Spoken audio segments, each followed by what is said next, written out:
hemos dejado fuera, ¿no? A los indígenas, a los ámbitos rurales, lo hemos dejado fuera de la planeación. Se están volviendo los estorbos del urbanismo, ¿no? ¿Qué hacemos con ellos? Mira, un ejemplo claro es el Tren Maya, ¿no? Llegan y quieren comprar todas sus casitas porque pues no, para ellos no tienen valor y les quieren dar 10 pesos, reubicarlos y a ver a dónde se van, ¿no? Entonces, están cruzando pueblos, están pues no nada más rompiendo con un proceso cultural de años, ¿no?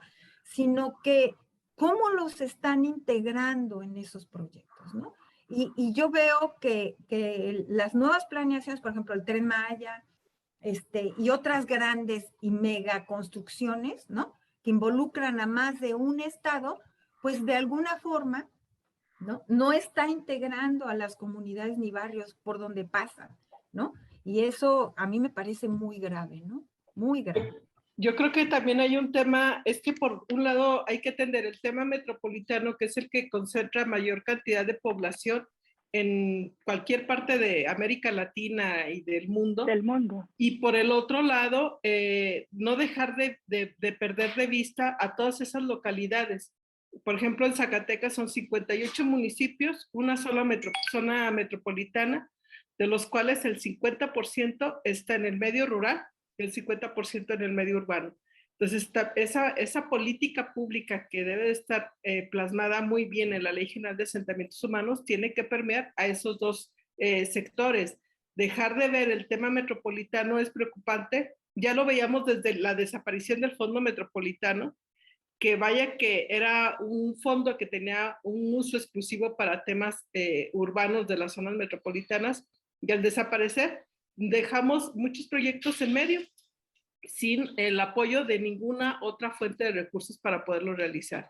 ¿Qué les digo? En el medio rural y en el resto de municipios, más grave todavía. Me gustaría traer a colación, yo creo que les va a gustar mucho y seguro algunos ya la conocen. Hay un libro maravilloso de Carlos Mario Llori que se llama La construcción social del hábitat. Me parece que arroja muchas claves porque lo primero que nos plantea es que tenemos que construir ciudades incluyentes. Y cuando habla de ciudades incluyentes, habla también que tienen que ser convivenciales para todas las personas, ¿no? Que significa reconocer, respetar y dar cabida a todas las diferencias, y que también nos están planteando las comunidades zapatistas, ¿no? Nos están planteando que hay un mundo donde caben muchos mundos. Y estas filosofías y cosmogonías, yo creo que luego nos cuesta mucho comprenderlas cuando tenemos formaciones académicas, lo digo por mí, que son eurocéntricas, ¿no? Todo parte desde una mirada occidental, otras geografías. Entonces, de colonizar el pensamiento y aprender a descubrir que hay otras formas de mirar y de construir territorios, no es sencillo. Entonces, quiero compartirles algunas ideas que arroja, ¿no? Por ejemplo, plantea, y comparto porque este fue mi profesor, y aquí nos cita en el libro porque hicimos un trabajo de campo de investigación social con él, y maravilloso, geógrafo, y habla de que la ciudad actual no es una, sino son múltiples ciudades que se entrelazan en un territorio, ¿no? También plantea que las estrategias deben estar basadas en evaluación de experiencias concretas, que se tiene que considerar la percepción social del espacio, cómo percibimos los lugares, existen topofobias y topofilias, ¿no? Espacios del miedo y espacios del apego. Y a veces cuando se generan los discursos del ordenamiento territorial, no se consideran todos estos procesos de construcción social del hábitat que han generado ejemplos, tenemos muchos, como la comunidad de Palo Alto acá cerca de Santa Fe, ¿no? Hay muchos otros barrios dentro de las ciudades, y también se plantean propuestas que para impulsar y consolidar la construcción social del hábitat, hay que pensar que debe ser un componente estratégico tanto en las políticas públicas, en los instrumentos y programas de gestión y en la planeación y ordenación del territorio, no solo en México, sino a nivel latinoamericano. Entonces, bueno, yo les arrojo estas ideas que vienen del Pacto por el Hábitat y por el Derecho a la Ciudad, y que son propuestas que tienen muchísima solidez teórica y política, desde el EFEF hasta David Harvey y muchas otras vertientes críticas, ¿no? Entonces creo que más que integrar a los pueblos, más bien nosotras debemos de integrarnos a esas cosmogonías que perdimos, como empezando por nuestras genealogías. ¿Qué generación somos en la ciudad? ¿De dónde vinieron nuestras abuelas y abuelos? cuáles son nuestras raíces indígenas. Si hacemos esa introspección, podemos comprender desde dónde venimos para saber hacia dónde queremos caminar y qué tenemos que recuperar en cuanto a saberes ancestrales de desarrollo local. Creo que por ahí podría aportar. Creo que hemos tocado temas sobre la planeación, el ordenamiento territorial, digamos, esta cuestión social, la construcción social de la ciudad, y efectivamente sabemos que al final coincido con todas en que la ciudad es una construcción social y que hay muchos vínculos. Y nuestra preocupación, o bueno, la mía y la de muchos de los que estamos en la gestión integral de riesgos, es que desde todas estas diferentes posturas que ustedes tienen, muchas veces no se está incluyendo este factor preponderante, ¿no? O sea, tenemos que conocer el territorio físicamente, tenemos que saber cuál es la zona que realmente podemos ocupar, y desafortunadamente muchas veces, bueno, hace mucho tiempo cuando yo estaba en Sedatu, impulsamos un programa que para mí fue muy bueno, que se llamaba el Programa de Reducción de Riesgos en los Asentamientos Humanos. ¿Y por qué eran los asentamientos humanos y por qué fue realmente un triunfo? Porque no solamente nos acotábamos a la ciudad. En aquel tiempo, la SEDATU hacía muchos programas que eran parte del programa Hábitat y que estaban enfocados siempre a las zonas urbanas, pero desafortunadamente, un poco lo que comentaban ahora, la cuestión en las zonas rurales o en las zonas pequeñas, el riesgo no es que sea menor. O sea, los riesgos y los pequeños desastres constantes en esas localidades son importantes.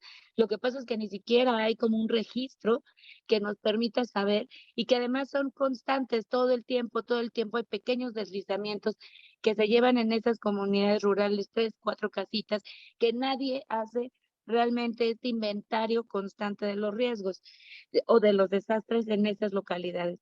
En ese tiempo, lo que se pretendía era que este programa realmente no fuera únicamente para las ciudades, porque todo en la SEDATU se enfocaba al tamaño de la población de los municipios, entonces las grandes ciudades se llevaban el gran recurso de todos los programas. Este programa se logró plantear a diferente, y se hizo un indicador de riesgos municipal para que pudiéramos, digamos, focalizar el recurso de los programas en aquellos municipios que tuvieran mayor exposición al riesgo. Entonces, ahorita que mencionaba Luz María, la cuestión de que está cambiando la planeación, que está cambiando la visión de planeación desde SEDATU, a mí me parece que es terrible que esté cambiando cosas que tenían un pequeño avance en grandes problemáticas, ¿no? El desaparecer este tipo de programas diciendo que de alguna manera se duplican recursos porque existe un programa, o bueno, porque existían recursos en Senapred o en el Fonden o en el Fopredem para hacer estudios de riesgos, pero a nivel estatal. O sea, no tiene nada que ver ese nivel estatal con el nivel de la localidad o con el nivel municipal. Entonces, esos recursos que existían y que ahora ya no existen ni en el Fopredem, ni en el Fonden, porque ya no existen esos fideicomisos, porque entonces ahora, ¿qué vamos a hacer? O sea, realmente lo que se está planteando es que los programas de ordenamiento territorial incluyan este análisis. Y sería lo ideal si realmente estuviera hechos por los profesionistas que tienen que determinar el riesgo. Entonces, queremos ahora tener un programa de ordenamiento territorial que incluya todo, pero que cueste 3 pesos, ¿no? Entonces, el análisis de la delimitación de los peligros y los riesgos, pues requiere especialistas diversos, ¿no? Y, o sea, específicos, geólogos, geomorfólogos, hidrólogos, o sea, geofísicos que realmente tienen una experiencia importante en la determinación del peligro. Y es difícil, y yo he visto que esta vinculación entre los que decidieron o decidimos la planeación urbana o la planeación local, se hablen con todo este grupo de especialistas como más físicos, ¿no? Incluso pareciera que no tienen como estas pláticas maravillosas, no se dan entre esos dos mundos. Entonces, esa es una de las tareas que a mí me toca, que a mí me ha tocado y que la verdad disfruto mucho, que creo que sí deben seguir existiendo, deben hacerse los instrumentos. Yo pienso que los instrumentos tienen que ser separados, porque en el momento en que convirtamos un programa de ordenamiento en un atlas de riesgos con ordenamiento territorial, va a empezar a tener otro tipo de factores, ¿no? Por ejemplo, los atlas de riesgos, nadie se preocupa por su contenido. O sea, nadie dice, "Ay, pues", o sea, nadie le dice, no, el riesgo no pasa por aquí, por mi casa, no. O sea, ¿por qué? Porque el riesgo está determinado por otros factores, no tenemos que tener así como este condicionante de estoy de acuerdo que existe el riesgo o no estoy de acuerdo. El riesgo existe y lo que nosotros tenemos que saber es difundirlo, que la gente asuma esa condición y que sepa si quiere vivir en ese nivel de riesgo, como lo que está pasando en el Chiquihuite. Yo creo que los que viven ahí, pues se imaginaban que estaban en una zona de riesgo, ¿no? Pero realmente, aunque se los hubieran dicho o aunque ya se los habían dicho, pues nunca pasaba nada, ¿no? El caso es de que cuando tú en un instrumento, yo pienso que cuando ese atlas de riesgos tenga su verdadero fin en el uso del suelo, entonces sí que se va a politizar y entonces sí que van a decir, no, a ver, revisen bien el atlas, revisen, no puede ser que aquí no sea apto para el desarrollo. O sea, tenemos que lograr que hacia donde guiamos las ciudades tengamos esa aptitud. No quiero decir que no haya riesgo, porque todo el territorio puede tener uno u otro riesgo, pero que sean mitigables. Ahora tenemos problemáticas enormes, que dónde va a haber el dinero para la reubicación de todos estos asentamientos humanos que hay en todas las ciudades en zonas de riesgo. Y yo creo que Carlita. los puntos más críticos vienen siendo también los riesgos que tienen que ver con la seguridad. Y el riesgo no solamente es natural, sino que además los asentamientos ubicados en zonas de riesgo son asentamientos por lo general irregulares y en donde las condiciones son más difíciles. Agreguemos el riesgo hoy latente en todo el país, que tiene que ver con la seguridad, que también es otro tema que vulnera mucho cualquier parte del territorio, pero particularmente las ciudades. Les comparto una experiencia que tuvimos con un desarrollador. Cuando le pedimos o le exigimos que elaborara no solamente el estudio de mecánica de suelo, sino todo el visto bueno de protección civil, porque estaba en una zona que si bien no tenía detectado un riesgo en particular, pues sí teníamos nosotros que pedir ese documento. El señor ha hecho hasta lo imposible a través de las cámaras de vivienda de desarrollo para evitar que se pidan esos permisos, aunque ya lo establecimos en la Ley de Protección Civil del Estado y en el Código Territorial, no solamente el tema de riesgo, sino el tema también de resiliencia. Y aún hay a pesar de que se le cayeron las casas y que teníamos razón, se tuvo que reubicar la población, pero a veces es batallar hasta con el gremio del sector privado, ¿no? Que es el que construye y que lo dice, es que la autoridad pide más y más y más y más trámites cuando en realidad es la prevención, lo que decían hace rato, ¿no? Es medidas de prevención para evitar que estos asentamientos se den en sitios de alto riesgo. Yo no estoy de acuerdo contigo de ninguna manera. La verdad es que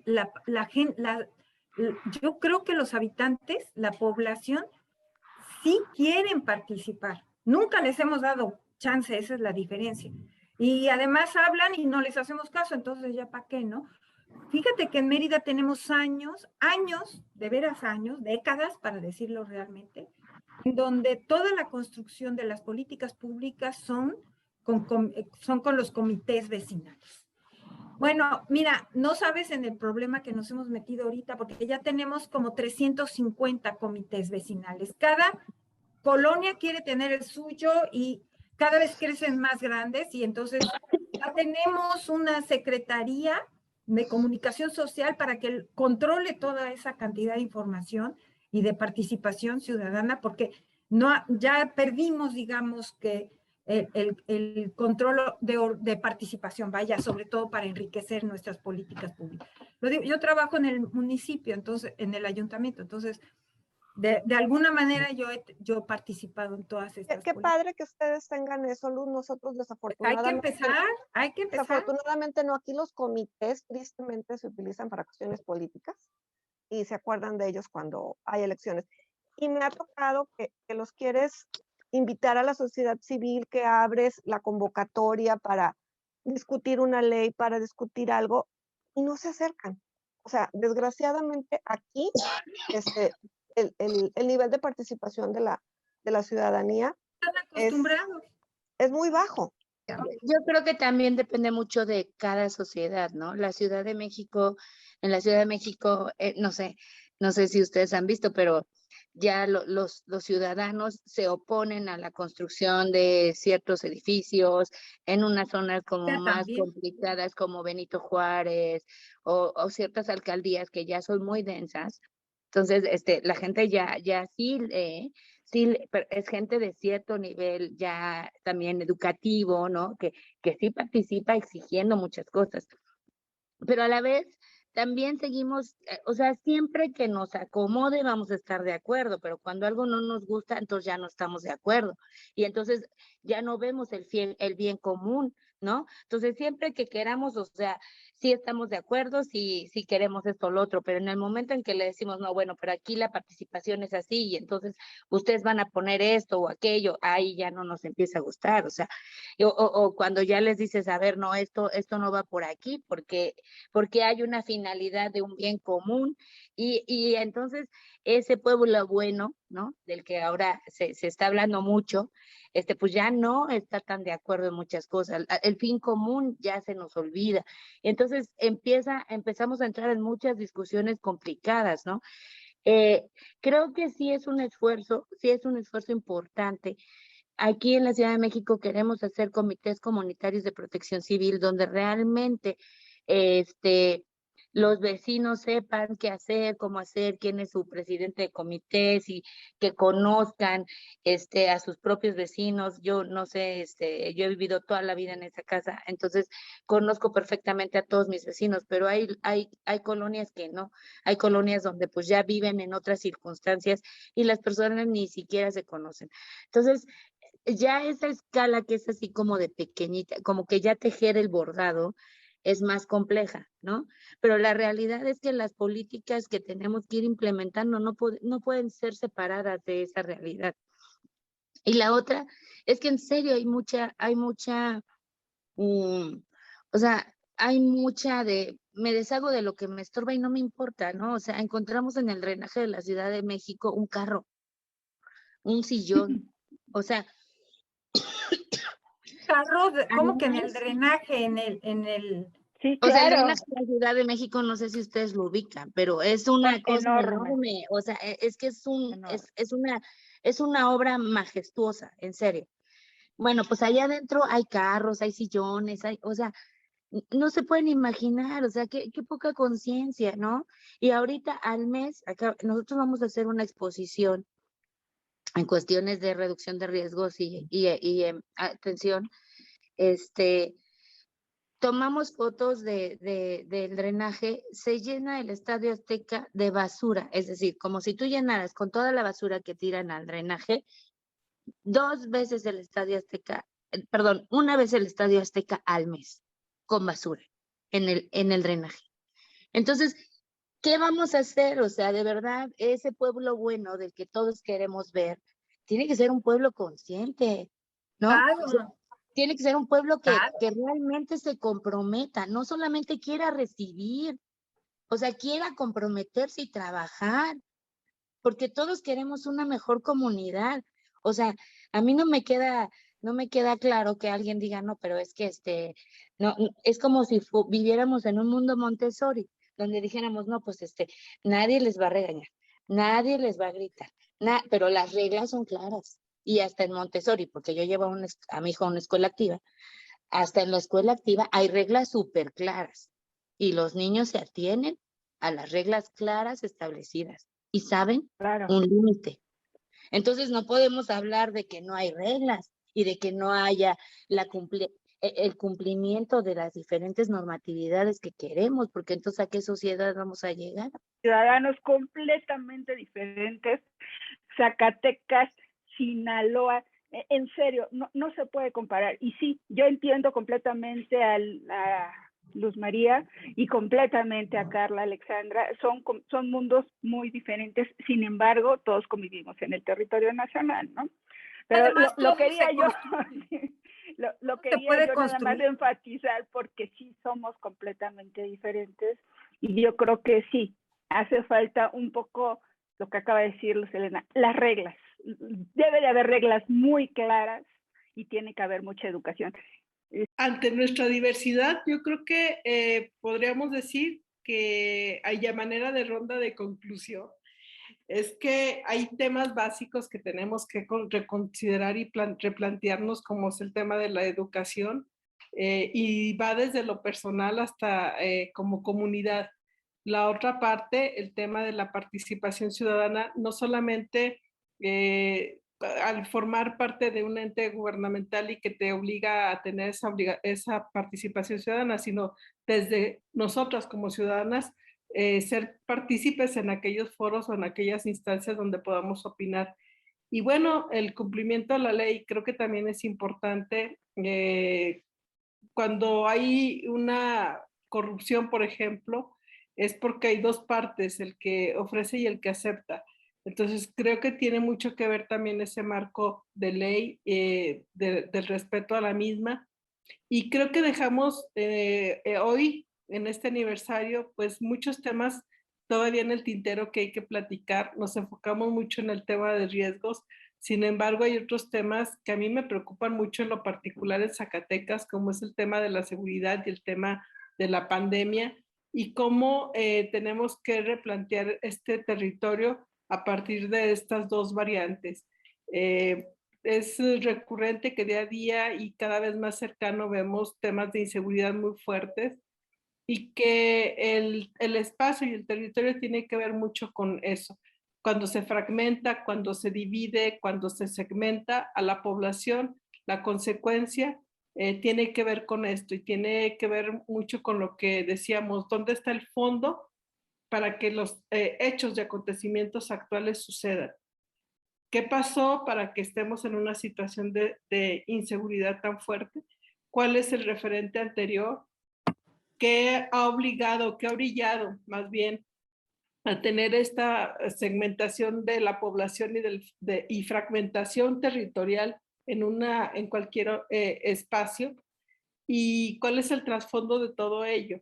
Me quedo yo con esa reflexión para una futura plática contigo en estos foros, que tenga Claro que ver que sí. con temas de seguridad y que tenga que ver con temas de la nueva reconfiguración de la ciudad ante la pandemia, particularmente en temas de movilidad, que son de los temas que más me preocupan, y también el hacinamiento en el caso de las viviendas, que tiene que ver con el tema de la pandemia y cómo se incrementaron tanto los índices de violencia al interior del hogar derivado de estas cuestiones de pandemia y de salud.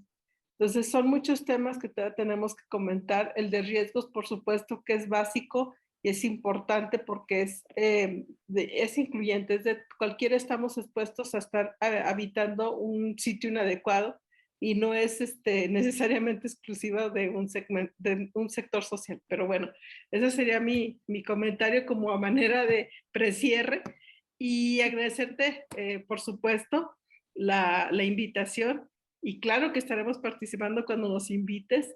Y te digo, tengo un particular interés de platicar en temas de salud y en temas de seguridad. Así es que muchas gracias. Perfecto. Desde Zacatecas, un gusto estar con ustedes. Yo quisiera cerrar nada más hablando que en realidad ya hemos desplazado la habitabilidad. O sea, ya no es un tema de interés para las ciudades, ¿no? Ahora esto ha sido como en detrimento del bienestar y de la calidad de vida, ¿no? Y de la propiedad privada, ¿no? Entonces, siento que las ciudades han perdido el enfoque en la habitabilidad y sustentabilidad, por supuesto, y se han enfocado más en otros aspectos, ¿no? Que son de inmediatez, ¿no?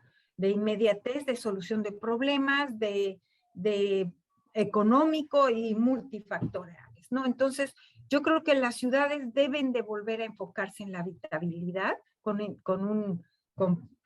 con una perspectiva de sostenibilidad, ¿no? Porque son incluyentes, vaya, ¿no?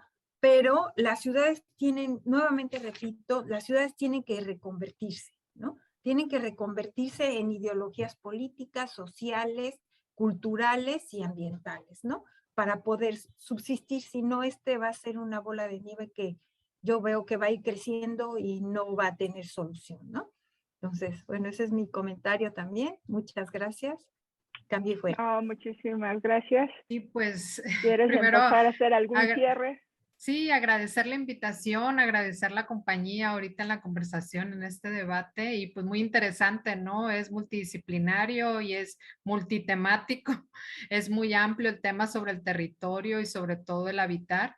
Y pues sí, quedan muchos pendientes, ¿no? Uno de tantos, como ahorita lo mencionaba Lupita, es acerca de la seguridad, ¿no?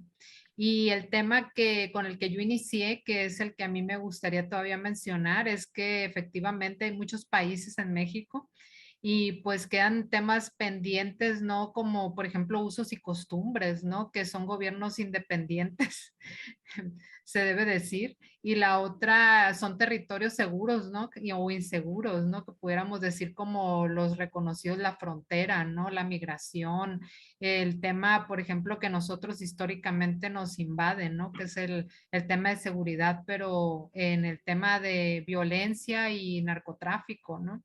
Entonces, que Crimen tiene que organizado. ver ahorita en lo digo como narcotráfico porque aparte es diferente, ¿no? Lo del crimen organizado, pues ¿Verdad? sabemos que Sí, tienes está razón. en todo el Ya, mundo, ya, ¿no? Y ya hay son otro diferentes nivel. mafias. Sí, es otro nivel, así es. Y aquí tiene que ver también con una pobreza estructural, ¿no? En el territorio y que en la actualidad, por ejemplo, por lo menos nuestro estado lo está padeciendo y que nunca lo había padecido y que es el tema del hambre a partir del problema de salud. Entonces, sí es muy importante, yo creo, porque de aquí se derivan otro tipo de problemas sociales, entre ellos el tema que ha sido abandonado, creo yo, desde un tema gubernamental y que es el tema de los niños y jóvenes en las adicciones, ¿no? A lo mejor digamos, no es mi eje, ¿no? Pero sí sería un tema a tratar, aunque no pueda yo aportar mucho en la disciplina, porque sí está en auge, ¿no?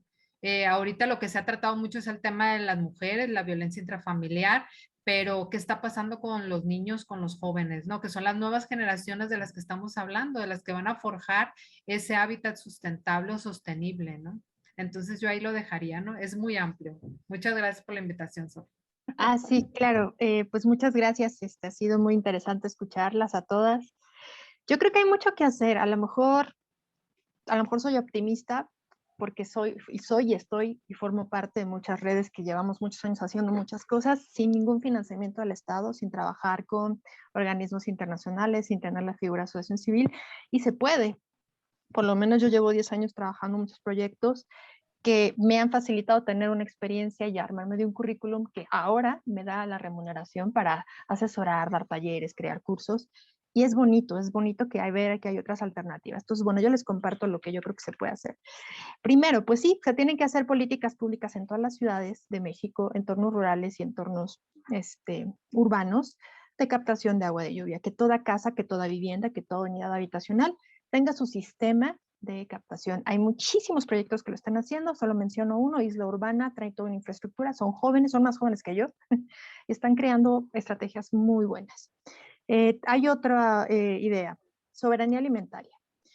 Tenemos que pensar localmente. Esta es una propuesta geográfica que es no solo escala local, sino la interconexión con las escalas globales. Y a esto me refiero que hay que comprender que no podemos responsabilizar solo a las personas por lo que está sucediendo, entre la ignorancia y todo lo que vemos de si actúan como niñas o no.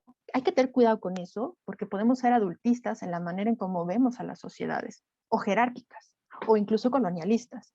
Yo creo que hay que tener mucho cuidado con eso, porque se nos puede ir como quitarnos de una mirada, separarnos de una mirada más crítica para no ubicar nuestros propios privilegios económicos, nuestros propios privilegios de clase social y de muchas otras cosas que a veces, yo lo digo por experiencia también, es fácil criticar hacia afuera, pero no ver lo que tenemos y lo que nos ha facilitado estar donde estamos, ¿no? acceder a ciertos conocimientos y ciertos saberes. Entonces, bueno, eso también como tener un conocimiento bien situado e interseccional. Yo creo que hace falta proponer una red, ¿no? O que se promuevan más dentro de las ciudades las redes de huertos urbanos y dentro de los entornos rurales, la apuesta es la agroecología, ¿no? Se tienen que seguir estas legislaciones donde no entran los transgénicos, no entra el glifosato, y no lo digo yo, lo dicen muchas exponentes como Vandana Shiva y muchas otras personas que nos han dejado más de 20, 30, 40 libros donde explica científicamente por qué no es bueno irnos por ese modelo viejo y no funcional del paquete tecnológico. Lo que también creo es que se hace falta generar estrategias de ecotecnias. Nos cuestionamos mucho dentro del activismo cómo es que las sociedades no han planteado una red de usuarios de baño seco. ¿Por qué defecamos sobre el agua potable? ¿Por qué orinamos sobre ella? Ahí hay un elemento central y responde a nuestras comodidades de, es muy cómodo hacer crítica social, ir a la llave del grifo, lavarte las manos y hacerlo sobre tu retrete. Y ahí está la comodidad que no queremos romper en regresar a utilizar baño seco, que bueno, yo tengo uno, es muy cómodo, no me genera ninguna gran diferencia con el tradicional. Y ahí romperíamos con un problema ambiental tremendo de millones y millones de litros de agua potable que se va al caño. Y también atacamos cambio climático. Siguiente, también hay más de 365 proyectos autogestivos desde hace más de 10 años, solo en Ciudad de México, y en vinculación con pueblos aledaños. Las tesis van a salir, de hecho ya hay una que es de Fernando González, que es docente en el doctorado en sostenibilidad de la UNAM, es un chavo que viene de los movimientos activistas del anarquismo, que está muy estigmatizado porque se visualiza como, se encapucha, se viste de negro y solamente rompe vidrios y avema bombas molotov. Y no, hay toda una vertiente teórica y estructural de geógrafos como Piotr Kropotkin, Eliseo Recul y de mujeres como Emma Goldman, que nos plantearon elementos clave de la ecología social y política que nos pueden dar muchas claves para la actualidad. Entonces también hay que desestigmatizar feminismo, ecologismo, anarquismo, marxismo, porque todo eso siempre nos lo han pintado como, radicalismo. No hay que tener miedo a la diferencia, creo que todo suma, todas las lecturas suman. Y yo cerraría con esto, ¿no? Pensar localmente es comprender que el mercado global nos está insertando un modelo de obsolencia programada. Consume, consume, consume, consume, hasta que se llenen nuestras coladeras y somos parte de ese sistema. Entonces hay que presionar, no a la sociedad, sino a los actores corporativos, y que los estados dejen de omitir sus responsabilidades, dejen de ser parte de la aquiescencia y la comisión en cuanto a violaciones a derechos humanos. Es ahí donde hay que poner el ojo. Y cierro con esto nada más, de no tratar a la sociedad como alguien que solo observa. Créanme, me encantaría poderles compartir todo lo que hay, pero les dejo tips. Hay toda una cooperativa que se llama Vientos COP, donde se están sumando y se están cartografiando los proyectos sociales. Hay uno que recién salió, que ustedes lo encuentran como alternativas.comunitarias.org, de vinculación entre proyectos de Oaxaca con Ciudad de México. Hay toda una red de radios comunitarias. Yo nos invito a todas a abrir más la mirada y la perspectiva, porque no todo está en los mapas y no todo está en las redes. Y les agradezco mucho el espacio. Gracias. Oye, Carlita, pues te pediría que abajo del video pongas todas estas páginas, ¿no? Porque luego se te olvida. Bueno. No, pues muchísimas gracias, de verdad es muy enriquecedor participar en estas pláticas, me encanta que seamos puras mujeres, creo que de verdad desde todas las trincheras y como escuché a varias de ustedes, somos funcionarias públicas, estamos realmente preocupadas por mejorar las ciudades y los territorios, ¿no? Siendo incluyentes en todo lo que es, digamos, no únicamente en la ciudad.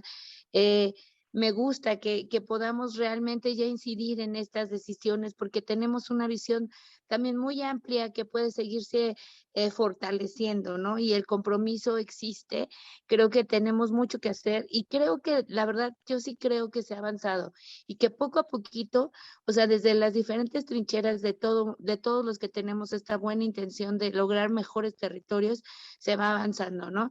Creo que sí falta muchas cosas, ser más incluyentes en ciertas políticas, etcétera, y participar más, ¿no? Entre las sociedades. La verdad es que en cuestiones de gestión integral de riesgos y reducción no podríamos hacer nada sin la participación de la sociedad y sin que realmente ellos y nosotros trabajemos juntos y que estemos enterados, ¿no? O sea, que sepamos qué hacer, cómo responder, no solo a las emergencias, no solo al proceso de preparación ante un fenómeno, sino realmente, pues, nosotros mismos cuidarnos, ¿no? O sea, se han hecho muchas acciones importantes, como por ejemplo, qué hacer antes de comprar un departamento, ¿no? O sea, fíjate en esto, esto y esto, o antes de rentar un departamento. O sea, identifica estas cosas, o sea, tú mismo ya sé un poco más consciente de dónde vas a vivir, incluso dónde estás trabajando, o sea, tenemos que saber, o sea, el nivel que tienen no, seguro no les pasa en otras ciudades, pero aquí en la Ciudad de México hay muchos edificios que son muy antiguos, ¿no? Y que de repente siguen estando en uso y que pues ahí tenemos que ir a la escuela a trabajar o ahí vivimos, entonces necesitamos saberlo. Necesitamos saber cómo responder ante esos diferentes fenómenos a los que estamos expuestos. Entonces, tenemos muchos proyectos bien interesantes. Ojalá y si les interesa, pues empiecen a verlo desde la Secretaría. Vamos a empezar a hacer muchas cosas mucho más cercanos a la sociedad. Si de alguna manera los detuvimos fue por cuestiones de la pandemia, pero ya están todo está ya estructurado para tener consolidar estos comités ciudadanos de protección civil que nos van a ayudar mucho a reducir los riesgos y a ser más conscientes. Entonces, mil gracias por esta invitación y un saludo a todas. De verdad es muy interesante escucharlas. No, hombre.